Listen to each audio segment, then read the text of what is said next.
Tout baptisé est l'envoyé de Jésus. Or, Jésus est l'envoyé de Dieu le Père. Donc, tout baptisé est l'envoyé de Dieu le Père. Au nom du Père et du Fils et du Saint-Esprit. Amen.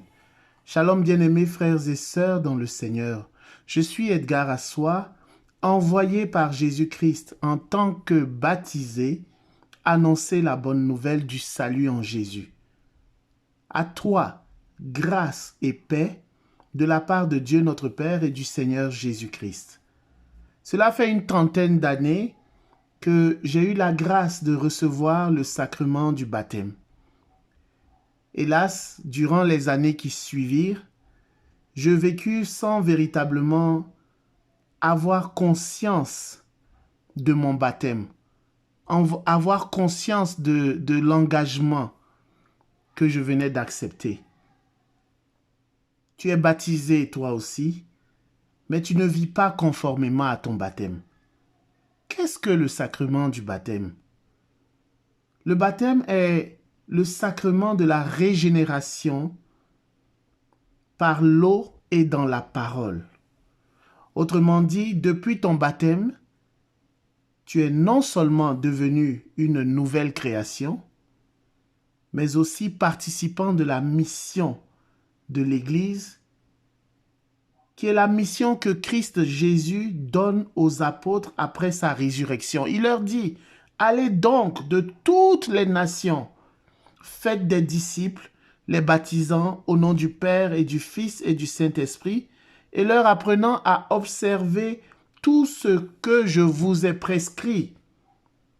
Jésus te dit aujourd'hui dans l'évangile de Saint Jean, chapitre 12, verset 49, « Je n'ai pas parlé de moi-même, mais le Père qui m'a envoyé m'a prescrit ce que j'ai à dire et à déclarer. » Jésus nous prescrit des instructions, des choses à dire. Lui-même auparavant s'est fait prescrire des choses par son Père. Ce que je dis, je le dis comme le Père me l'a dit. Nous dit le Seigneur dans sa parole aujourd'hui.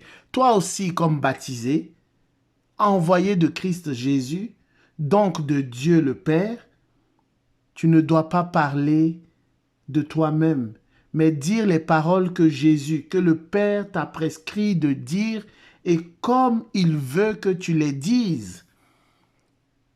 C'est une question de prescription à suivre.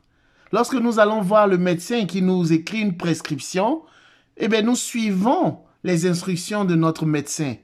Nous suivons à la lettre les prescriptions. Mais il y a une prescription divine pour toi. Et c'est cela la bonne nouvelle, bien-aimés frères et sœurs dans le Seigneur.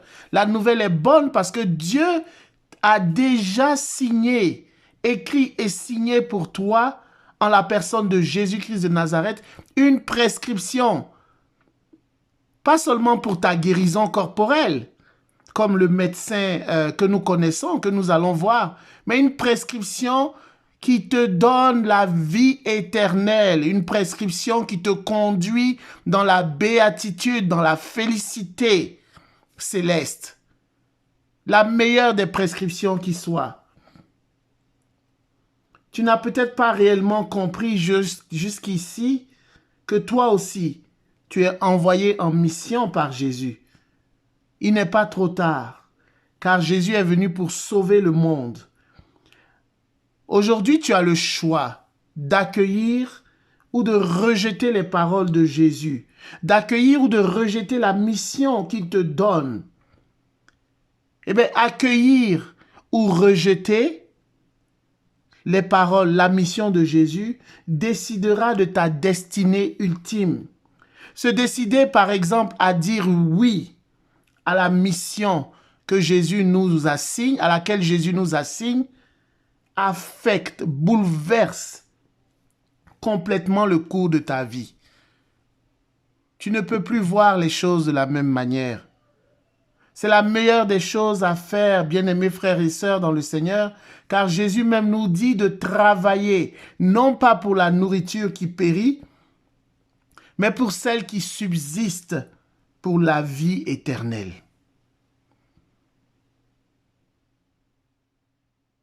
Tu t'engages régulièrement à respecter, à suivre à la lettre les prescriptions de ton médecin humain, mortel. À combien plus forte raison ne devrais-tu pas suivre la prescription du médecin des médecins, du créateur de l'univers, du Dieu tout-puissant, du créateur de l'univers visible et invisible.